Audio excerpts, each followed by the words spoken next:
This series is going to focus on inner thigh activation and gluteal activation along with hamstrings. So basically lots of work for your tushy and thighs. So to begin with, we will find ourselves down onto the floor or the mat. You will place the ball in between your thighs and give it just a little bit of an acknowledgement. Think of a little squeeze of those thighs towards one another. Will already start to make you feel this towards your tummy, engaging your core. From here, carefully allow your spine to roll back down into the floor. And make sure that the back of your head is having a little connection into the mat as well. So with that, I mean bridge of the nose straight down towards the floor, so avoiding having a chin lifted up or completely tucked down towards you. Let's walk the feet in line with our sits bones and find some place where we can kind of feel our knees slightly on top of our heels. Before we begin to move our spine at all, find the upper backs of your arms into the mat, with that allowing the ribs to thrust up. These ribs are still connected down into the mat. There's a slight posterior tilt, meaning we're tucking the tailbone a little bit. Think of the press of your feet into the floor. Already you should feel an acknowledgement behind on the backs of your legs. Big toe knuckle and baby toe knuckle out pressing into the mat, and we're feeling a sensation of a lift underneath our arches. Let's take an inhale to prepare. And as we exhale, let's minimize any space behind the small of our back, exaggerating that pelvic tilt. Stand into the feet, slightly press into the ball as we lift our hips up towards the ceiling. Again, being mindful that we're not thrusting the ribs up, that they're staying engaged and close to our body. From here, I want you to think of the knees reaching forward and then slowly articulating the spine back down. First, you can feel a little bit stiff if you haven't moved at all today. And again, just looking for mobility of the spine. Again, ask yourself, what is that chin doing? Is it tucked? Is it overly lifted towards the ceiling? This is where we take the opportunity to start to articulate that spine, bring movement into our body, and then slowly bring it back down. I like to do about 4 of these where we just let that body move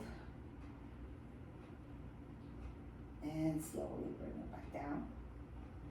Asking yourself, do you feel the work evenly through both legs, through both glutes? Then we're gonna stay up here. Now we're gonna just add a little squeeze of that ball and a release and a squeeze. And squeezing just to really activate through those thighs and even through those glutes, not just for the sake of getting it over and done with. We'll do 5 more. And 4, 3, 2, 1. Hold the hips lifted, and now instead of articulating the spine, we will just drop those hips straight down and stand back up. So this is more of a power bridge. Lifting. Again, making sure those ribs are staying in. 6 more of these for a total of 10. And 9. Actually, that count was totally off, and if you know me, you know that's right on target. 3 more. And 2. Last one, you hold it up there, and let's add those little squeezes of the thighs again for 10. 9, 8, 7. Check with your neck. Make sure there's no tension anywhere else in the body, just where it needs to be focused, which should be around your hips. 2 and 1. And now take the opportunity to articulate that spine all the way down. From here, we're going to invite a little bit of hamstring activation and some pelvic stability by placing the ball underneath our foot. Finding the back of our head again. If you find that your ribs want to thrust up and your low back wants to pull up from the floor, use your hands to guide those ribs down. And you can even bend those elbows and have those fingertips up towards the ceiling. Imagine as if you were playing an accordion and you're just bringing everything together. Alrighty, from here, That left foot that's on top of the ball is just gonna begin to press that ball down 10 times. 10, 9, waking up those hamstrings. Hopefully still inviting a sensation into the glutes. 3, 2, 1. I want you to push both feet into the floor. Start to feel both sits bones. And let's articulate the spine to lift the hips up. From here, we are just going to drop the hips again, lift. Think of the connection through those inner thighs, even though the ball's no longer in there. 6 more.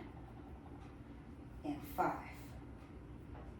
4, 3, 2, 1. Hold it lifted, pressing that ball down with the left foot again. 10,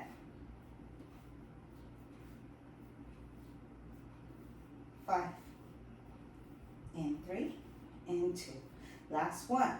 From here, getting a little bit of a release through that hamstring, but then making it work again as we just press the ball away, pull it back in. Oddly enough, what's really working so much is my stabilizing leg.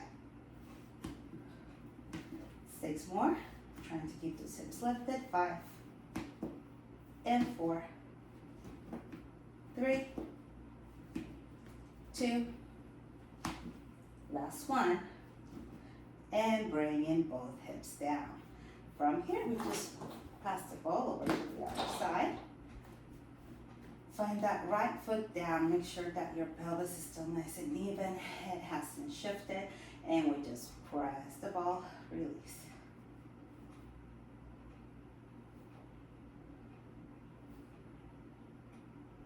Continue to ask yourself, can you isolate this straight towards that glute? Not so much towards the hamstring. Press both feet down again. Activate both sides evenly. Scoop and lift. And then from here, we just drop the tailbone down, press back up. Think of those thighs coming towards one another. Some of us may have a tendency to separate those thighs. Left leg will definitely begin to feel this because it was just doing some of the work before. 2. On the next one, hold it up. We press the right foot into the ball.